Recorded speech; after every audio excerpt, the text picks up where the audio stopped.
Chystáte sa upiecť kukisky a namiesto takýchto nadýchaných máte na plechu roztečenú placku alebo tvrdý kameň?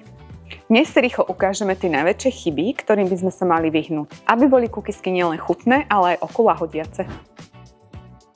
Maslo a vajíčka musia mať izbovú teplotu. Ak by bolo maslo príliš roztopené, kukisky sa nám v rúre nekontrolovateľne roztečú. Ako sme už spomínali, aj teplota vajíčok je veľmi dôležitá. Čo je ešte ale dôležité pri vajíčkach, je ich veľkosť. Pri veľkosti S bude cesto veľmi suché a kukisky budú tvrdé. Pri veľkosti L nám hrozí, že cesto bude veľmi lepivé. Čiže ideálna veľkosť je veľkosť M. Nemente poradie jednotlivých krokov. My sa šľaháme cukor s vajíčkami, esenciou a zmäknutým maslom, až kým nevznikne hladká zmes. Keď primiešame múku, miešame to len dovtedy, kým sa nám všetko nespojí, aby sme zbytočne neaktivovali lepok. Ak by sme to náhodou prehnali, cesto bude lepivé a kukisky tvrdé. Keď preplníme plech s kukiskami, kukisky sa nesprávne prepečú a budú surové a v tom horšom prípade sa nám spoja do jednej hmoty. Ideálne je nechať medzi guličkami 5 cm rozostupy. Rúru si predhrejeme na 180 stupňov vrchný a spodný ohrev. Ak by sme náhodou použili ventilátor, teplotu upravíme o 20 stupňov nižšie.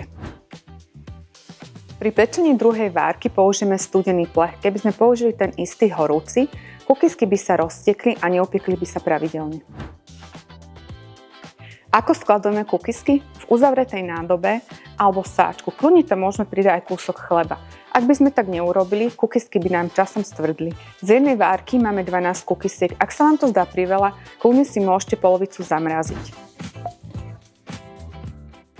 Ako vieme, či sme kukisky správne upiekli? Toto je nedopečená kukiska. Vrch má prepadnutý, je veľmi svetlá a vôbec nie je popraskaná. Spodok je tiež svetlý.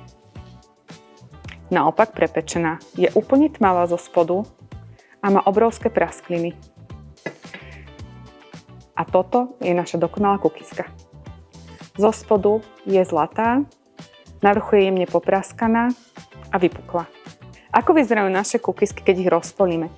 Nedopečená je veľmi mäkká to cesto, cítiť ešte po múke.